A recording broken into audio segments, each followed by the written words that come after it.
अपनी टैरिफ नीति को लेकर अमेरिकी राष्ट्रपति डोनाल्ड ट्रंप लगातार चर्चा में बने हुए हैं। अब ट्रंप प्रशासन की ओर से एक और धमकी सामने आई है, जिसमें अमेरिकी राष्ट्रपति डोनाल्ड ट्रंप ने राष्ट्रीय सुरक्षा के आधार पर ट्रेड एक्सपेंशन एक्ट की धारा 232 के तहत अमेरिका में इंपोर्ट की जाने वाली दवाओं, जेनरिक दवाओं और एक्टिव फार्मास्यूटिकल्स इंग्रेडिएंट्स पर 200% तक टैरिफ लगाने की धमकी दी है। अब इस खबर के सामने आने के बाद चर्चाएं तेज हो गई हैं। बताया जा रहा है कि अगर यह कदम अमेरिका द्वारा उठाया जाता है तो इससे भारत सहित कई देशों से अमेरिका को निर्यात किए जाने वाला फार्मा निर्यात संकट में पड़ जाएगा। भारत की बात करें तो भारत अमेरिका को करीब 87,000 करोड़ रुपए से अधिक का फार्मा निर्यात करता है, जिस पर अमेरिका के इस दिशा में कदम उठाए जाने से समस्याएं खड़ी हो सकती हैं। अमेरिका की बात की जाए तो वर्तमान में अमेरिका द्वारा दवाओं के आयात पर लगाए गए भारी टैरिफ को 12 से 18 महीने तक के लिए टाल दिया गया है, ताकि अमेरिकी फार्मा कंपनियां अपनी आपूर्ति श्रृंखला का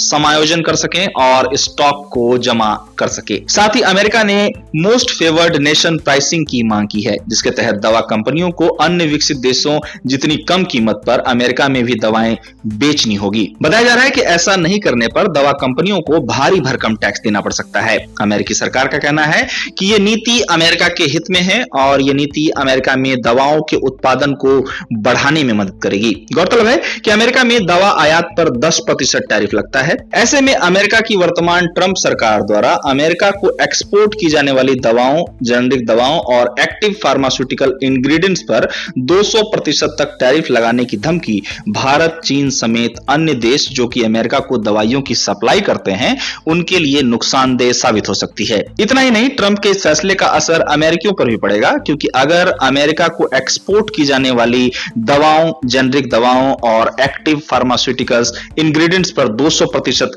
शुल्क लगाई जाती है तो जाहिर सी बात है कि इससे अमेरिका में दवाइयों की कीमत बढ़ जाएगी, जिससे अमेरिकियों की जेब पर बोझ बढ़ेगा।